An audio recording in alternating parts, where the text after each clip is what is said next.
Negara ini adalah negara hukum, bukan negara kekuasaan. Indonesia adalah negara hukum. Apakah hukum di negara ini sudah berkeadilan? Perlu saya tegaskan bahwa negara kita, Indonesia, ini adalah negara hukum.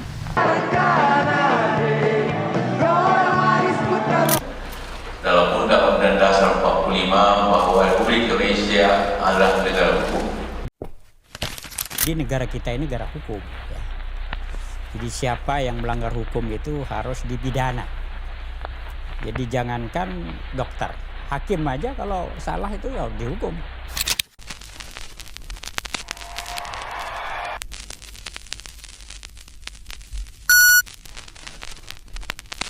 Penegakan hukum yang adil dan tepat bagi semua kalangan di Indonesia kerap dipertanyakan. Pasalnya, vonis bagi pelaku kasus korupsi di beberapa kasus ini jauh lebih ringan dibandingkan vonis atas kasus pencurian yang menimpa warga. Padahal keduanya sama-sama mengambil sesuatu yang bukan milik atau diperuntukkan baginya. Dan air matamu berlinang, mas intanmu terkenang. Bayangin, kamu udah jujur, tapi nilai kamu itu lebih rendah daripada orang yang curang. Itu adil nggak sih? Kalau suara kamu dibungkam saat demo, itu hukum atau ketidakadilan?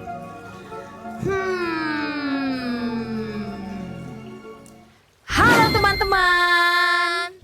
Pernah nggak sih kalian merasa hukum itu terasa kaku, tegas, bahkan terkesan memaksa? Namun, hukum juga penting untuk menjaga ketertiban bermasyarakat. Maka dari itu, hukum selalu hadir dan menjadi bagian dari diri kita. Pada dasarnya, hukum dibuat untuk mengatur manusia dalam bermasyarakat.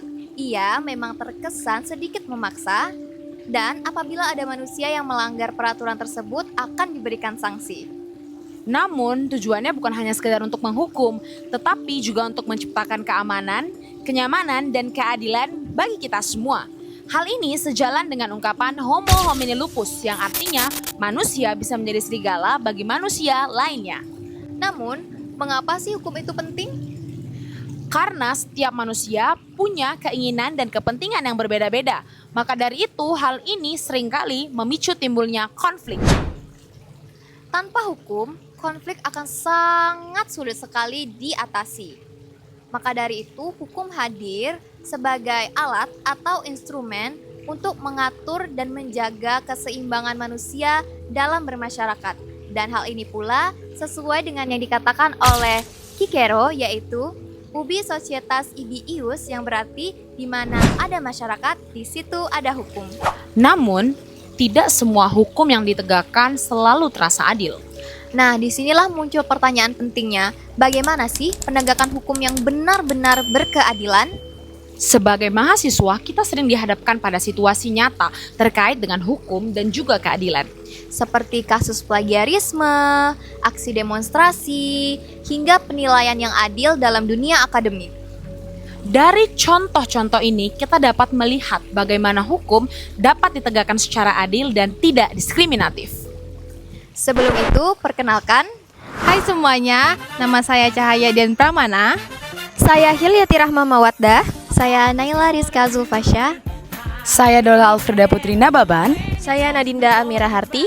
Saya Gratus Volka Fauzan dan kami dari Kelompok 4. Mari kita sama-sama lihat bagaimana konsep hukum berkeadilan diterapkan dalam dunia mahasiswa.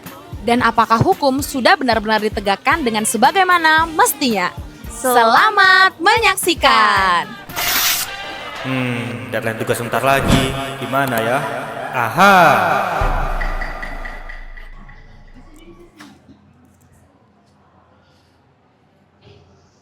Huh?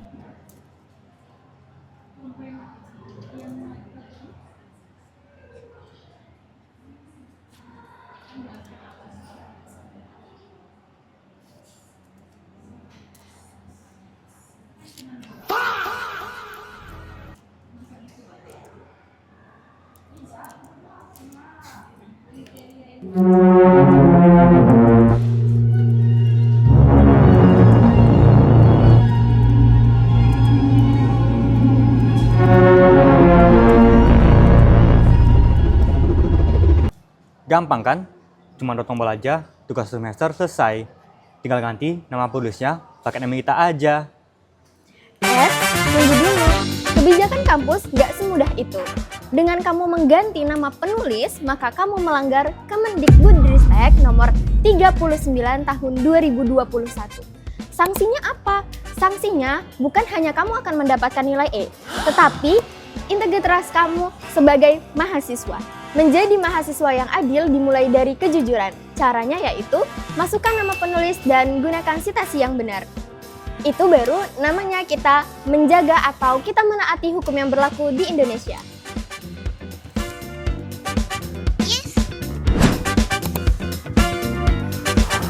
Mana ya ibunya ya?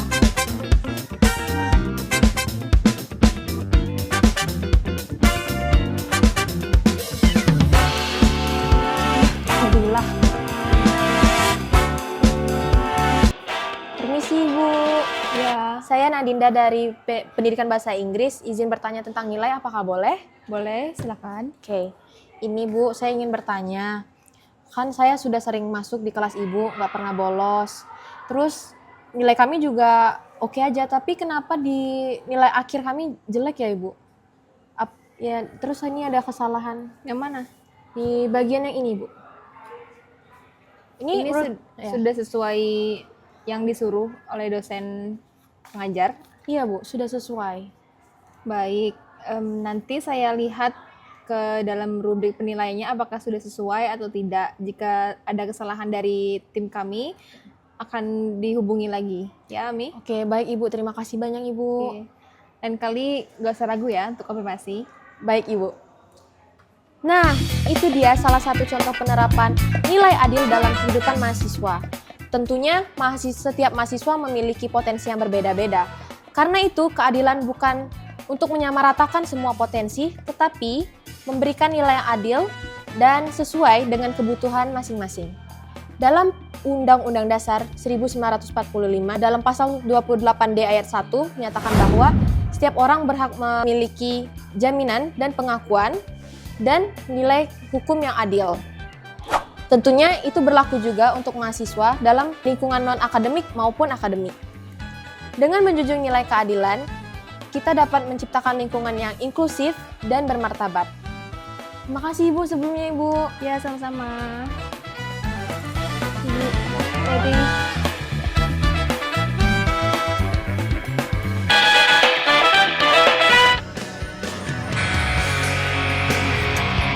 Ya ampun, kejadian lagi.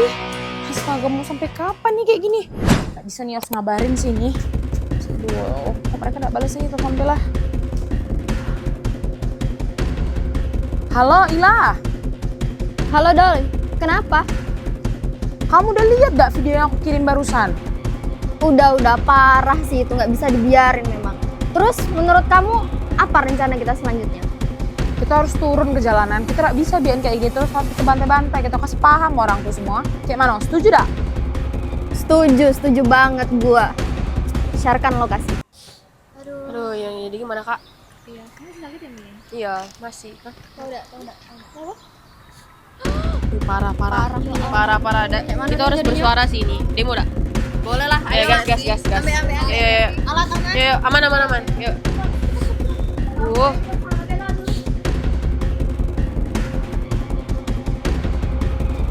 Semuanya diam.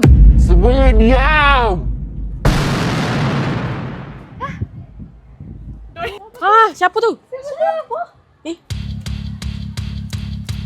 Kalian tau gak sih demo di Indonesia itu ada dasar hukumnya, yaitu pasal 28 di Undang-Undang Dasar tentang hak berkumpul dan berpendapat. Juga Undang-Undang Nomor 9 Tahun 1998 tentang kemerdekaan menyampaikan pendapat di muka umum. Juga pasal 28I ayat 3 tentang kebebasan berserikat, berkumpul, dan mengeluarkan pendapat. Dan ada juga aturan teknis di KUHP baru, Undang-Undang Nomor 1 Tahun 2023, pasal 256, tentang potensi pidana jika di demo kita menyebabkan kerusuhan. Nah, bener banget tuh. Sesuai dengan undang-undang tadi, ada beberapa peraturan yang kita taati sebelum melakukan aksi demonstrasi. Yang pertama, kita harus tahu tujuan dan tuntutan yang jelas. Jangan asal mengikuti tanpa kita tahu tujuan yang kita demonstrasikan. Yang kedua, kita wajib lapor. Sebelum melakukan aksi demonstrasi, kita wajib melakukan laporan ke pihak berwajib maksimal 3 hari sebelum aksi. Yang ketiga, kita wajib mentaati peraturan dan disiplin. Jangan membawa senjata tajam, merusak fasilitas umum, dan lain-lain. Yang keempat, kita harus taati batasan waktu dan wilayah. Hindari objek vital negara dan jangan sampai berdemo larut malam. Yang kelima adalah tim koordinasi internal. Sebelum kita melakukan demo, kita harus menyusun tim internal yang jelas, seperti koordinator lapangan, tim medis, dan dokumentasi. Dan yang terakhir, kita wajib tanggung jawab bila terjadi kerusakan atau kita melanggar hukum. Dari kejadian hari ini, kita belajar bahwa kepedulian terhadap masalah sosial haruslah dibersamai dengan kepala yang dingin. Kekuatan mahasiswa bukan berasal dari seberapa keras kita memukul, tetapi seberapa cerdas kita menyampaikan aspirasi. Menjadi vokal itu penting, tapi menjadi warga negara yang tertib akan aturan adalah kewajiban kita semua. Jangan sampai niat baik kita untuk membela negara menjadi ternodai oleh perilaku melanggar hukum yang kita lakukan. Karena demokrasi yang sejati adalah mencapai suara rakyat tanpa mencederai hak orang lain dan fasilitas negara. Mari kita jaga semangat kritis ini, tetap berpegang teguh pada Undang-Undang Dasar, dan jadilah agen perubahan yang membanggakan alma mater. Mahasiswa Unja, keadilan nyata bukan sekedar kata. Yeay! Pada dasarnya, hukum dibuat, hujan guys, sumpah. Tajamnya ini. Ayo, saya Mulan Jamila.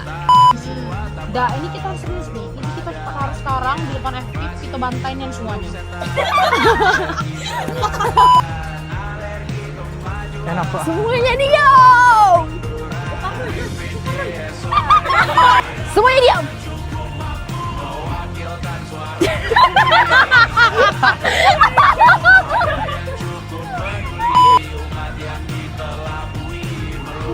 Yang pertama adalah bukan aku. Hindari ojek. Katakan oleh Kikero, yang Tunggu dulu.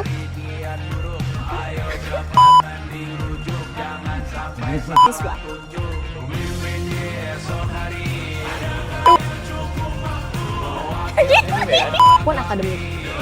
Nah, dengan menciptakan itu dikat beda sih kak. Oke. Dengan miu.